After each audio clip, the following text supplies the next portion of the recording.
تو یہ تعصب سب جگہ پایا جاتا ہے, ہمارے یہاں بھی ہے, دوسروں کے یہاں بھی ہیں. اس قسم کا تعصب جن لوگوں میں بھی ہوگا ان سے خود بھی دور رہو اور اپنے بچوں کو بھی, جیسے تمام دوائیں بچوں کی پہنچ سے دور رکھتے ہو, تو اس قسم کے فتنہ پرست بھی تمام بچوں کی پہنچ سے دور رکھو, ورنہ بچہ میں روحانیت پیدا نہیں ہوگی, خارش کی بیماری پیدا ہو جائے گی. ہر ایک بجا کے اس کو چھیڑتا رہے گا, تو جو ہے نا حدیث میں یہ آتا ہے تو یہ کر رہا ہے, فلانے میں یہ آتا ہے تو یوں کر رہا ہے. جو قصے ختم ہو چکے ہیں, جو اختلاف امت میں ختم ہو چکے ہیں, مذاہب وجود میں آ گئے, ان کو دوبارہ چھیڑ کے کیا کریں گے, لڑوائیں گے. امت نے اسی لیے بحث سمیٹ دی کہ بھائی کسی بھی ایک فقہ کو فالو کر لو, ختم.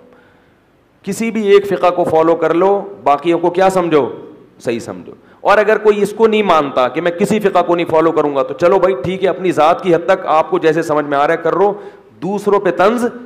یہاں اہل حدیث بھی آتے ہیں میرا بیان سننے, نہ انہوں نے مجھ پہ کبھی طنز کیا, نہ میں نے ان پہ کبھی. ان سے پوچھ لو جو یہاں آتے ہیں اہل حدیث, حتیٰ کہ انہوں نے مجھ سے یہ بھی پوچھا کہ ہم رفع الیدین کریں یا نہیں کریں, آپ کی کیا رائے ہے. میں نے کہا یار آپ کو سمجھ میں آ رہا ہے کرنا تو کر لو, کوئی میرے مقلد تھوڑی ہو آپ. ایک دفعہ بھی ان سے جا کے پوچھو, میں نے ان کو یہ نہیں کہا آپ کیوں کر رہے ہو, اور نہ انہوں نے مجھ سے کہا. عقیدت کرتے ہیں, محبت کرتے ہیں, جب بھی ملتے ہیں احترام سے ملتے ہیں.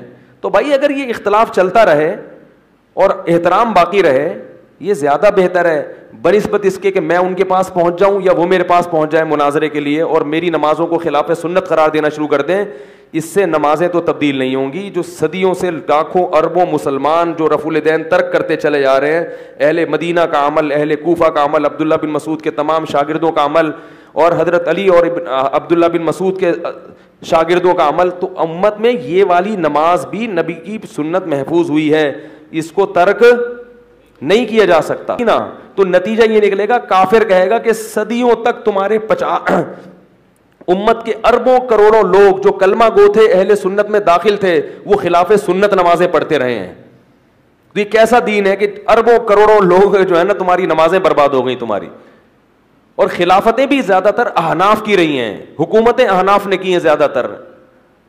کہ تمہارے تو جو خلافتیں قائم ہوئی ہیں, اسلامی نظام نافذ ہوا, انہی کی نمازیں سنت کے مطابق نہیں تھیں. اب لوگ پیدا ہو رہے ہیں ہمیں سنت سکھانے کے لیے. تو رفع الیدین والے بھی درست ہیں اور نہ کرنے والے بھی. میرا موقف یہ ہے کہ میں کہتا ہوں ایک فقہ کو فالو کرو. جس فقہ کو فالو کر رہے ہو اس میں اگر رفع الیدین ہے تو جہاں اس کی باقی چیزیں رفع الیدین بھی, اور اگر اس میں رفع الیدین نہیں ہے تو پھر نہیں کرو. فنڈر مت بنو, ان کی تحقیق پر اعتماد کرو. بھائی میں اس فقہ کو فالو کر رہا ہوں, میں نے اس کا التزام کیا ہے. کیوں التزام کیا؟ لوگ کہیں گے قرآن و حدیث میں تو نہیں ہے کہ ایک فقہ کو فالو کرو.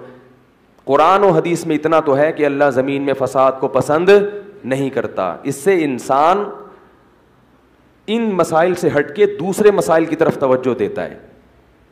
سمجھ رہے ہو؟ کہتا ہے چلو بھائی جب وہ بھی صحیح ہے یہ بھی صحیح ہے, تو ایک ملک میں ایک فقہ رائج ہے تو میں 1.5 اینٹ کی الگ مسجد بنانے سے بہتر نہیں ہے کہ اسی کو فالو کروں. اسی کے علماء زیادہ ہیں اور اسی کے تمام فتاوا اور کتابیں مرتب ہیں, ہر مسئلے کا حل مجھے اس فقہ میں مل جائے گا. اور اس پہ کہنے کو بہت کچھ ہے, لیکن اگر کسی کی سمجھ میں نہیں آتا تو وہ نہ کرے. کوئی ہم نے یہ تو نہیں کہا کہ جو نہیں کر رہا ہماری رائے میں وہ غلط ہے, مگر یہ غلطی بھی ہم اجتہادی غلطی سمجھتے ہیں. بات آ رہی ہے سمجھ میں؟ اجتہادی غلطی ہے, ایسی غلطی نہیں ہے کہ اس کی بیس پر اس کو ہم نفرتیں شروع کر دیں اس سے, یا اس کو دائرہ اسلام سے خارج کر دیں, یا اہل سنت سے خارج کر دیں. اسی وجہ سے میں خود اہل حدیث نہیں ہوں, میں حنفی ہوں, اور بڑا کٹر حنفی ہوں میں, کیونکہ مجھے فقہ حنفی پر بہت زیادہ اطمینان ہے اس کے صحیح ہونے پر. لیکن میں اہل حدیث کو کبھی علی الاطلاق گمراہ, کیونکہ میں کہہ رہا ہوں بھائی جب ان کی نہیں آ رہا سمجھ میں تو بندوق سے تھوڑی سمجھائے. بھائی تمہاری رائے ٹھیک ہے, مقصد سب کا کیا ہے؟ ایک اللہ اور ایک اللہ کا رسول. اس کے راستے مختلف ہیں, اس کے طریقے مختلف ہیں. تو ہاں جو متعصب ہوگا وہ اہل سنت سے خارج ہے, چاہے وہ دیوبندیوں میں ہو, چاہے وہ اہل حدیث میں ہو, چاہے وہ بریلویوں میں, کہیں بھی ہو.